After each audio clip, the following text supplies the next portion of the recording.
আসসালামু আলাইকুম প্রিয় দর্শক, আজকে তৈরি করে দেখাবো খুব সহজভাবে শাহি ফ্লেভারে আর খেতে একদম মুখে লেগে থাকার মতো ইলিশ পোলাওয়ের পারফেক্ট সহজ রেসিপি। আশা করছি আপনাদের কাছে অনেক ভালো লাগবে। তো প্রথমেই আমি 1 চামচ আদা বাটা, 1 চামচ রসুন বাটা আর উঁচু করে 2 টেবিল চামচ নিয়েছি পেঁয়াজ বাটা, হাফ চামচ দিয়েছি জিরা বাটা, উঁচু করে 1 চামচ দিয়ে দিলাম কাঁচামরিচ বাটা, সেই সাথে ইউজ করলাম বিরিয়ানির মশলা 2 চামচ আর লাল মরিচের গুঁড়া দিয়ে দিলাম আমি 1 চামচ, উঁচু করে স্বাদ মতো লবণ দিয়ে দিলাম আর সেই সাথে দিয়ে দিচ্ছি ফেটিয়ে রাখা টক দই হাফ কাপের মতো। খুব সুন্দরভাবে মশলাগুলোকে মিশিয়ে নেব আর সামান্য তেল দিয়ে দিচ্ছি। এবার মাছগুলোকে ম্যারিনেশন করে রেখে দেব 30 মিনিট। এতে যেটা হবে, মাছের ভিতরে খুব সুন্দরভাবে ঝাল মশলা ও তেল সব কিছু ঢুকবে। এতে ইলিশ পোলাওটা খেতে হবে দুর্দান্ত সুস্বাদু।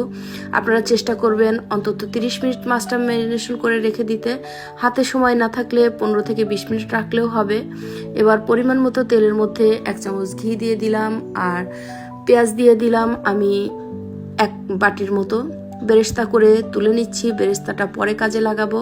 আর ওই একই তেলের মধ্যে মাছগুলোকে দিয়ে দিলাম। ইলিশ মাছ খুব বেশি নাড়তে হয় না আর খুব বেশি সিদ্ধও করতে হয় না। 3 থেকে 4 মিনিটের মতো আমি মাছগুলোকে রান্না করে নেব সামান্য পরিমাণে পানি দিয়ে।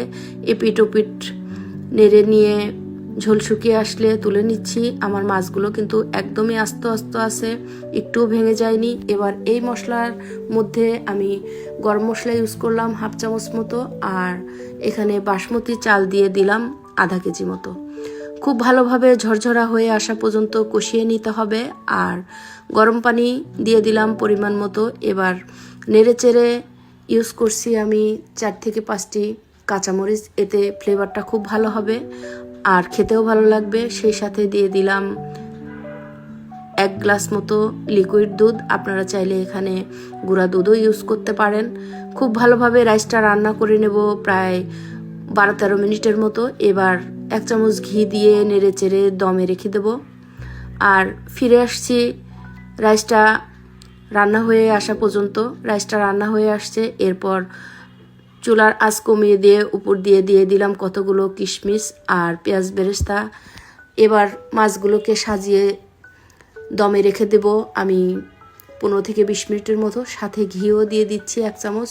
ঘি আর তেল দুইটার সংমিশ্রণে এই পোলাওটা রান্না করলে খেতে হবে একদমই রাজকীয় ধাঁচের। আর যাকে আপনি খাওয়াবেন সে কিন্তু আপনার কাছে রেসিপি বারবার জানতে চাইবে। এই রাইসটা বা ইলিশ পোলাওটা এতটা সুস্বাদু হয়, দেখতেই পাচ্ছেন আমার ইলিশ পোলাওটা কতটা পারফেক্ট হয়েছে, ঝরঝরে আর দেখতেও খুব আকর্ষণীয়। যে খাবার দেখতে আকর্ষণীয় হয় সেটা কিন্তু খেতেও সুস্বাদু হয়। আলহামদুলিল্লাহ, মাশাল্লাহ, খেতে অসম্ভব মজাদার হয়েছিল।